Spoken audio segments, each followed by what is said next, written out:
Imagine being trapped in a marriage where every word, every action feels like it's designed to break you down. In India, the law recognizes cruelty as grounds for divorce, but proving it? That's where things get complex. So, how do you really prove cruelty? And what does cruelty even mean in the eyes of the court? Today, we are diving deep into the grounds of cruelty under Indian law. Cruelty can be physical or mental, but in legal terms, it's not always clear cut. This video will help you understand what counts as cruelty in court and how it can be proved to get a fair divorce judgment. Before we explore the legal process, let's first understand what cruelty means in Indian law. First, definition. Cruelty under Indian law covers any behavior that causes mental or physical suffering. 2. Types of cruelty, broadly classified into physical and mental cruelty. 3. Legal basis, governed by section 13(1)(ia) of the Hindu Marriage Act 1955, which allows divorce on the grounds of cruelty. Under section 13(1)(ia) of the Hindu Marriage Act, cruelty is a valid ground for divorce. This could be anything from harsh verbal abuse to physical violence. However, even behaviors like constant nagging, unfounded accusations, or humiliation in front of others can sometimes qualify as mental cruelty. Now let's look at two main types of cruelty recognized by the courts: physical and mental cruelty.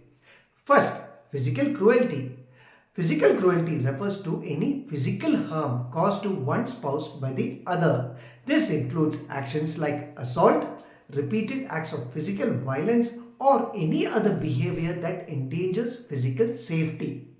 In the case Samar Ghosh versus Jaya Ghosh is a landmark judgment where the Supreme Court laid down detailed guidelines on what constitutes cruelty. Here, repeated physical assaults was recognized as cruelty deserving of divorce. 2. Mental cruelty.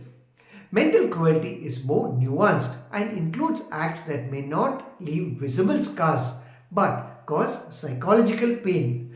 This can include constant insults, baseless accusations, or even refusing intimacy. In the case V. Bhagat versus D. Bhagat, the Supreme Court held that persistent abusive language and allegations of infidelity amount to mental cruelty, making it grounds for divorce. In 2024, the Allahabad High Court remarked that even subtle acts, if sustained over time, can amount to cruelty. The courts emphasized that cruelty could manifest in persistent indifference or emotional manipulation, highlighting how deeply psychological cruelty is embedded in today's matrimonial cases. Now that we know what qualifies as cruelty, the question is, how do you actually prove it in the court of law? First, witness testimonies. The statements from family members or friends who have witnessed the abuse can be crucial.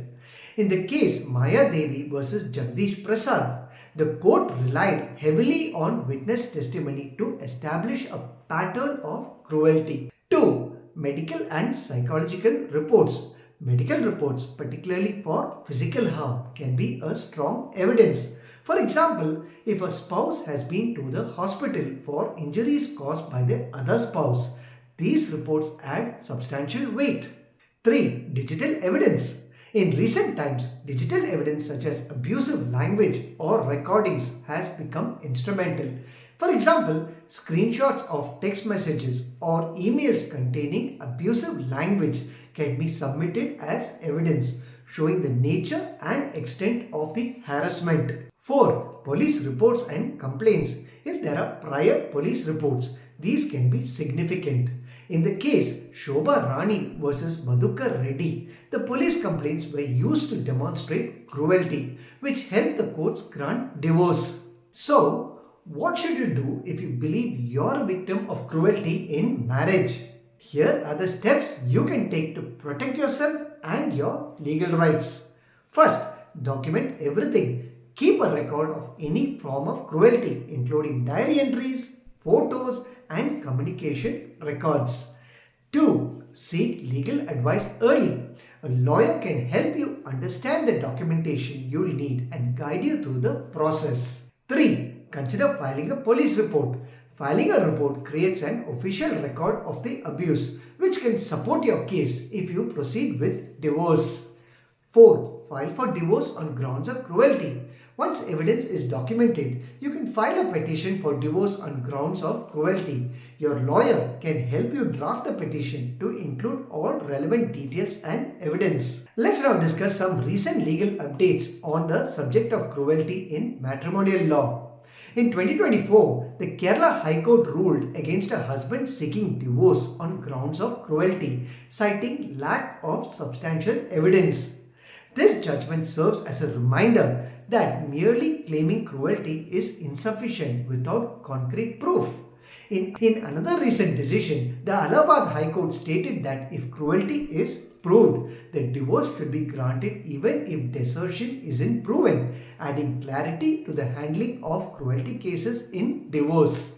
The judiciary is increasingly considering the psychological aspects of cruelty, with courts recognizing emotional neglect and manipulation as valid forms of mental cruelty, even if they don't involve verbal abuse. To sum it all up, cruelty in marriage isn't just about physical abuse. It can be mental, subtle, and often hidden.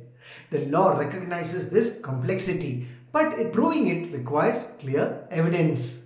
Here's a recap of the points that we have discussed. First, cruelty can be physical or mental.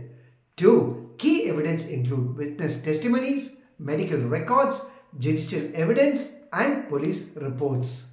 3. Steps for victims include documenting incidents, seeking legal advice, and potentially filing a police report. 4. Recent judgments emphasize the importance of evidence in proving cruelty. If this video helped clarify the law on cruelty, please consider subscribing and hitting the bell icon so you don't miss our upcoming legal insights. If you have any questions, drop them in the comments and we'll be sure to address them. Thank you for watching. Take care. Bye-bye.